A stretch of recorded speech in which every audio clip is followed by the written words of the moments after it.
Frank Lloyd Wright.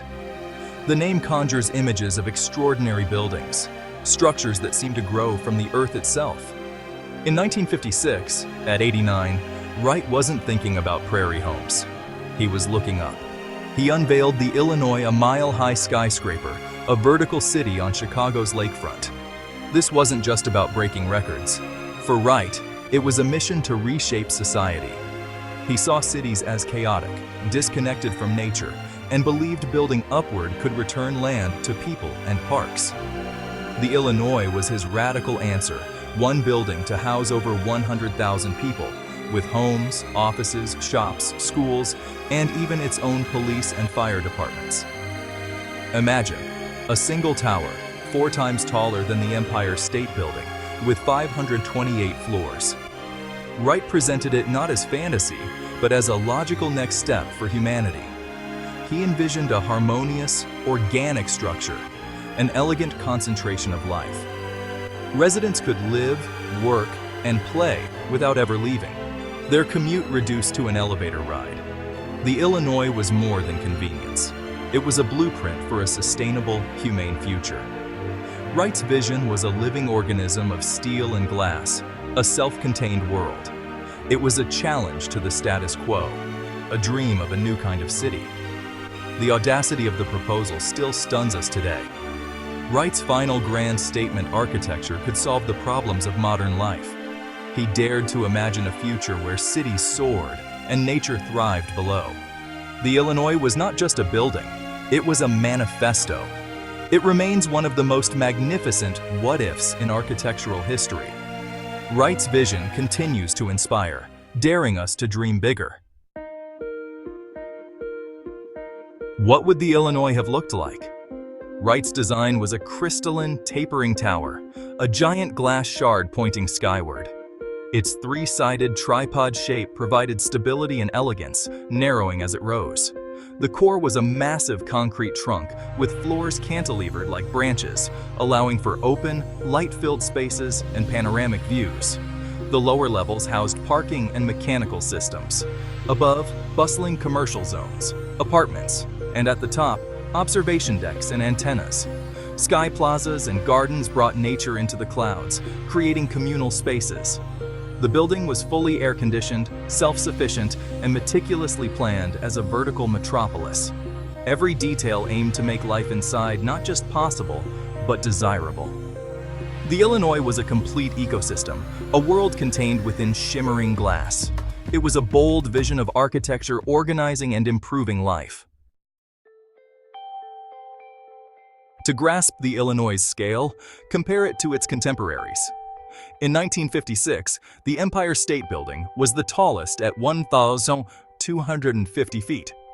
The Illinois would have soared to 5,280 feet, a full mile. It would have dwarfed Chicago's skyline, making skyscrapers look like toys. Even today, the Burj Khalifa stands at just over half its height.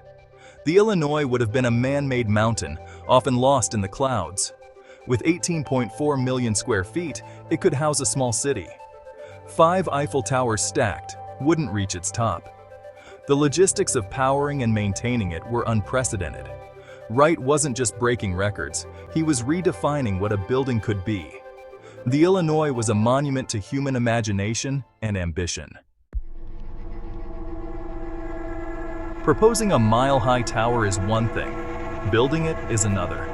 The engineering challenges were immense wind forces, structural stability, and material strength. Wright's tripod design deflected winds, while the tapering form reduced surface area at the top. A reinforced concrete core provided strength, steel floors cantilevered outward. The sheer volume of materials required was staggering. Building sway was a major concern. At a mile high, movement could be extreme. Wright relied on the tripod's stiffness, but whether it was enough remains debated.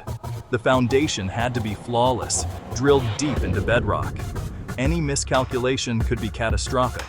Material science of the 1950s was not up to the task. Wright's vision pushed engineers into uncharted territory. He believed in organic architecture, but this was a leap of faith. The Illinois was a test of both imagination and engineering. It remains one of the boldest proposals in architectural history. Moving people in a 528-story building posed a unique challenge: the elevator problem. Traditional elevators were impractical. Too many shafts, too much weight. Wright's solution? Atomic-powered, 5-story, double-decker elevators running on rails, not cables. Over 75 high-speed lifts would whisk residents to sky lobbies, where they'd transfer to local elevators. This hub-and-spoke system predicted today's zoned elevator designs. The idea of atomic-powered elevators seems wild now, but for Wright, it symbolized the future. He believed only radical technology could match his radical vision. The Illinois demanded not just new architecture, but new ways of moving and living. When Wright unveiled the Illinois, the world was stunned. Some awed, many skeptical. The public saw it as futuristic fantasy, a spectacle more than a real proposal. Newspapers ran wild stories. Few believed it could be built. Many architects dismissed it as ego or a publicity stunt, citing insurmountable technical and economic challenges. But younger architects saw inspiration, a call to think bigger and challenge limits. For them, the Illinois was a symbol of architecture's potential to reshape society. Wright, unfazed by critics, defended his vision with theatrical flair. He showcased a 26-foot drawing, insisting the idea was paramount. For Wright, details could be solved. What mattered was the dream. The Illinois became a legend, sparking debate and imagination. The Illinois remained a dream, stopped by money and technology. The cost was astronomical. No one would finance such a risky venture. The materials and engineering needed simply didn't exist in the 1950s. Atomic-powered elevators were pure science fiction. Social and political questions loomed. Could so many people live in one building? Would they want to? Wright died in 1959, and with him, the project's driving force. The Illinois became the ultimate unbuilt masterpiece, a ghost-haunting architecture. Though never built, the Illinois changed architecture forever. It forced architects and engineers to expand their sense of possibility. The idea of a vertical, mixed-use city is now reality in supertalls like the Burj Khalifa. Wright's core structure and zoned elevators became standard in modern skyscrapers. Engineers studied the Illinois, driving innovation in materials and design. Most importantly, it critiqued urban sprawl, arguing for dense, efficient cities to preserve nature. As cities grow, Wright's questions about sustainability and livability are more relevant than ever. The Illinois remains a symbol of bold thinking and visionary ambition.